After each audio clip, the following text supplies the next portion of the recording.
Hello students, हमने अपने last video में नील्स बोर के परमाणु मॉडल के अनुप्रयोग देखे थे, जिसमें अपना फर्स्ट अनुप्रयोग क्या था, किसी कोश की त्रिज्या को ज्ञात करना।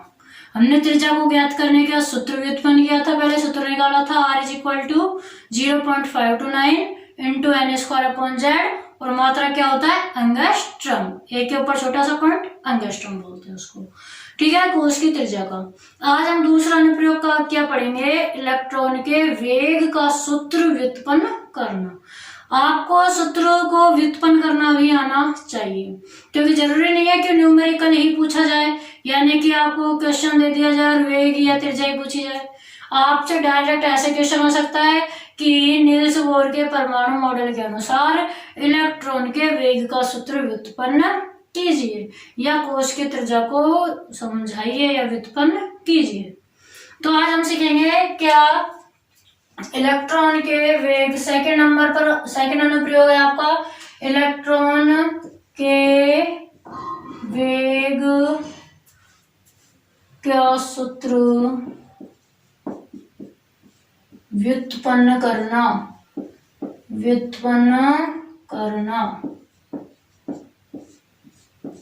इलेक्ट्रॉन के वेग का सूत्र व्युत्पन्न करना। व्युत्पन्न का मतलब सूत्र को निकालना, सूत्र का फॉर्मूला बनाना।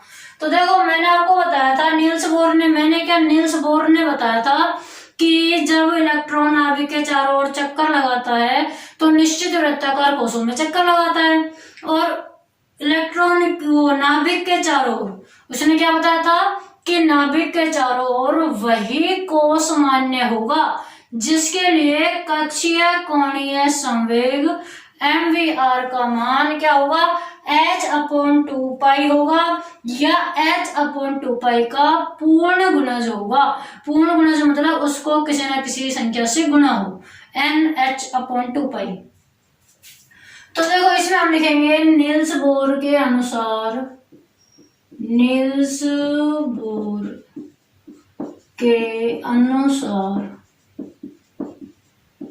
कक्षीय कोणीय संवेग किससे प्रदर्शित करते हैं, mvr। mvr is equal to उसने बताया था कि nh/2π होगा, यही बताया था। अब हमें निकालना क्या है, वेग निकालना है। वेग मतलब v, वेलोसिटी। तो v इधर रहने दो, और बाकी सारी चीज m और r को पक्षांतरण कर दो, तो nh/2π इंटू m और r यहाँ मल्टीप्लाई में तो यहाँ डिवाइड में ही आएंगे, ठीक है। अब r क्या होती है, कोश की त्रिज्या ही तो होती है, और r का फॉर्मूला हम निकाल चुके हैं ऑलरेडी, यहाँ पुट कर देंगे। तो r का मान रखने पर r का मान क्या होता है, r का मान 0.529 into N square upon Z. कल निकाला था एंगस्ट्रम। इसको समीकरण 1 मान लो, समीकरण 1 में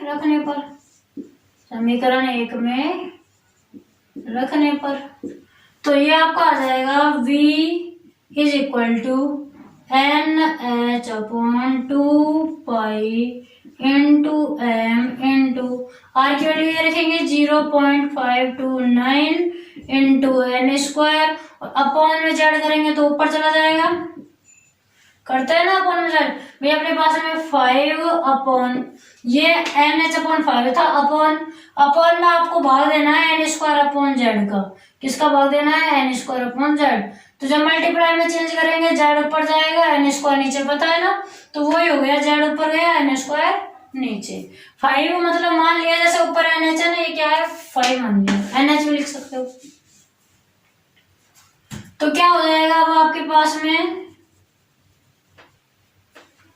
v इज इक्वल टू, अब दोबारा वही कंडीशन करेंगे। मतलब कौन सी कंडीशन, कि जो स्थिरांक होंगे उन सबको एक तरफ लिख लेंगे, और जो स्थिरांक नहीं है उनको अलग।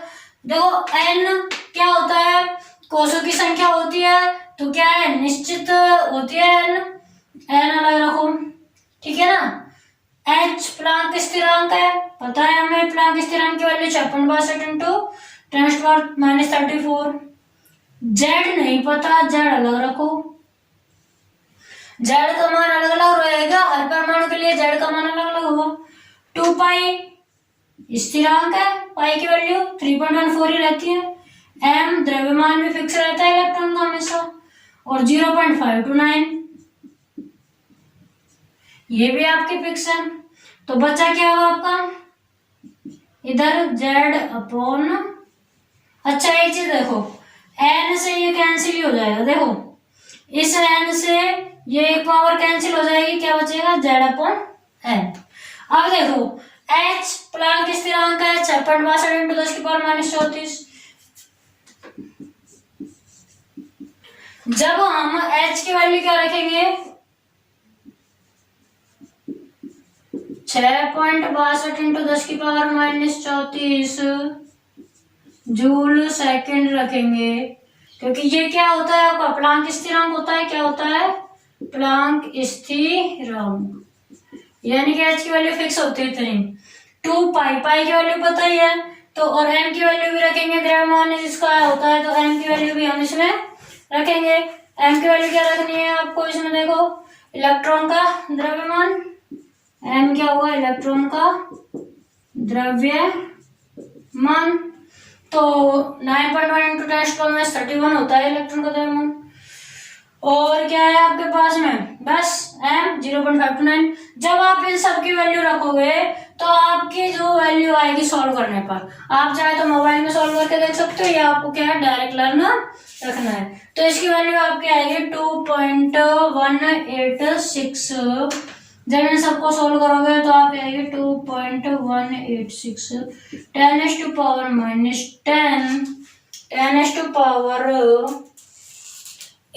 या फिर -10 लिखो। 8 में क्या आएगी सेकंड में सेंटीमीटर में, और 10 करोगे तो मीटर में। 10⁸ into Z upon N centimetre per second.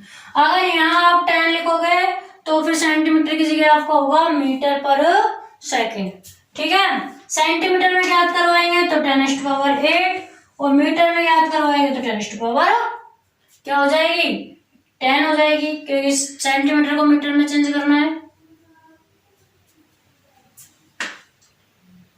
10⁶।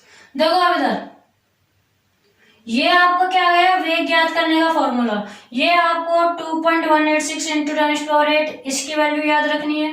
किसकी वैल्यू है h अपॉन 2 पाई m इंटू 0.529। जब इस सबको सोल्व करेंगे तो आपका आएगा 2.186 इंटू 10⁸, ठीक है 2.186 इंटू 10⁸। अब यहां से हमें क्या समझ में आ रहा है, यहां से हमें क्या समझ में आ रहा है, देखो क्या यहां से ये निष्कर्ष निकल रहा है कि v जो समानुपाती होगा z अपॉन n के, निकल रहा है ना कि v किसके समानुपाती है z अपॉन n के। जब समानुपाती का चिन्ह हटाते हैं तो स्थिरांक लगाते हैं, वो स्थिरांक आपका ये है। तो यहां से क्या पता लग गया v किसके समानुपाती होता है z अपॉन n के।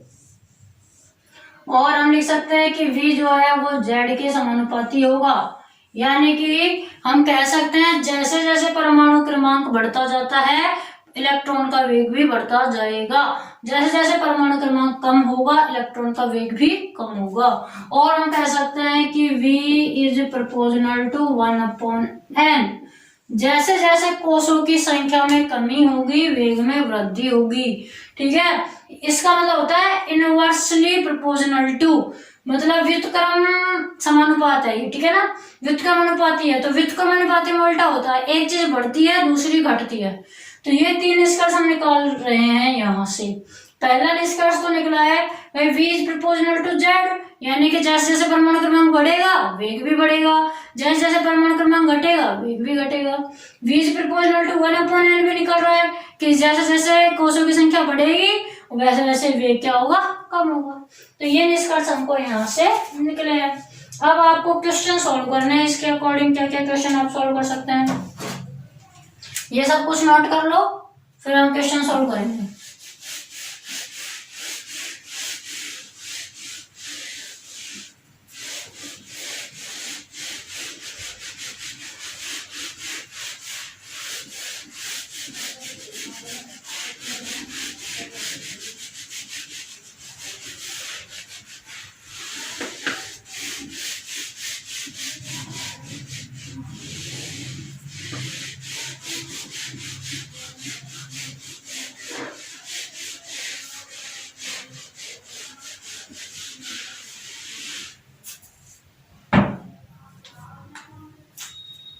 देखिए क्वेश्चन है आपका, हीलियम के पहले कोष में, क्वेश्चन लिखिए, हीलियम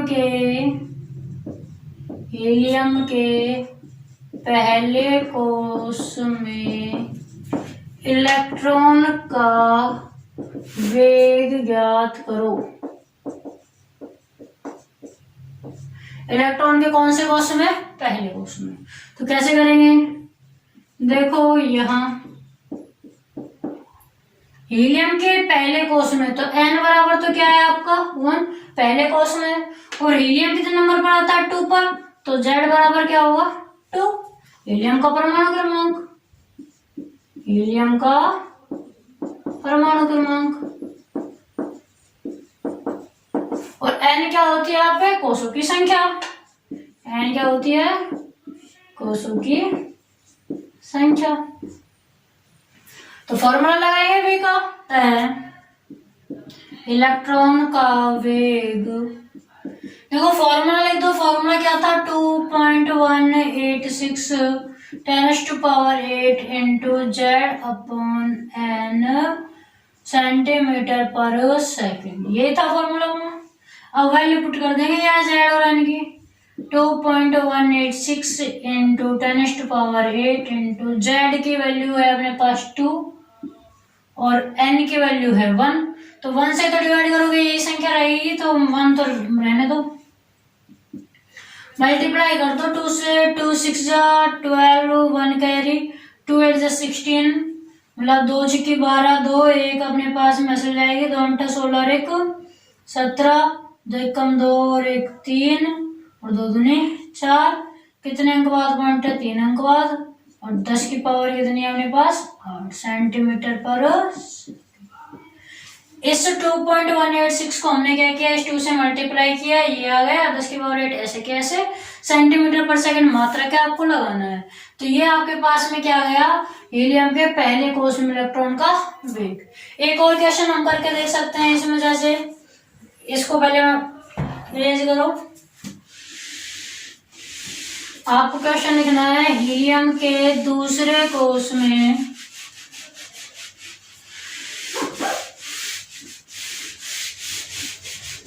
देखिए एक और क्वेश्चन सॉल्व करते हैं हम। Helium comma lithium comma beryllium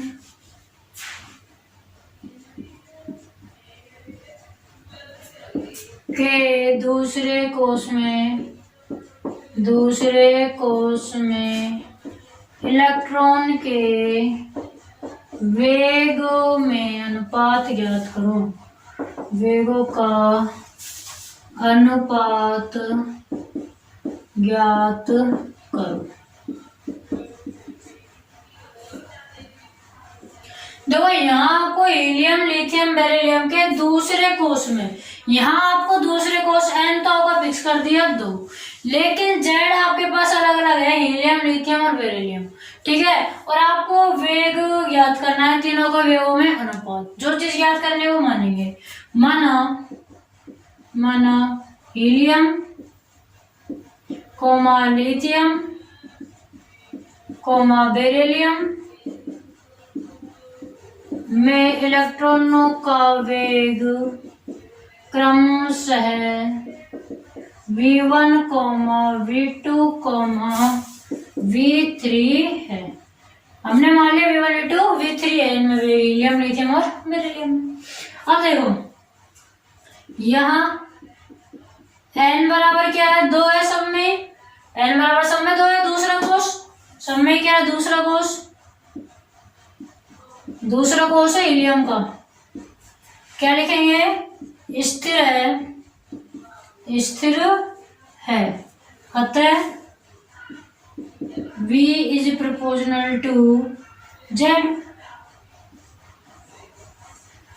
भाई हम जानते हैं V is proportional to Z upon N होता है, जानते हैं V इज प्रोपोर्शनल टू क्या होता है, Z अपॉन N। प्रोपोर्शनल के लिए क्योंकि अनुपात याद करना है। अब N आपका स्थिर है, अगर कोई चीज स्थिर होती है तो उसको हटा देते हैं, जैसे हमने 2.186 इंटू 10⁸ को हटा दिया यहाँ से। अब N भी आपका स्थिर हो गया, 2 मान दे दिया N का, ये भी स्थिर हो गया, इसको भी हटा देंगे, तो V इज प्रोपोर्शनल टू क्या रहेगा, Z रहेगा आपका।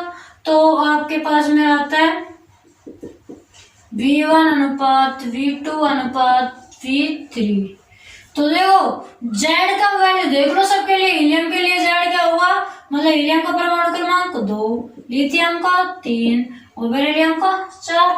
तो हमें पता है V is proportional to Z है, दोनों समानुपाती है, तो उनमें भी क्या अनुपात आएगा, 2, 3, 4। आपका आंसर क्या हो जाएगा, 2 अनुपात 3 अनुपात 4। Okay students,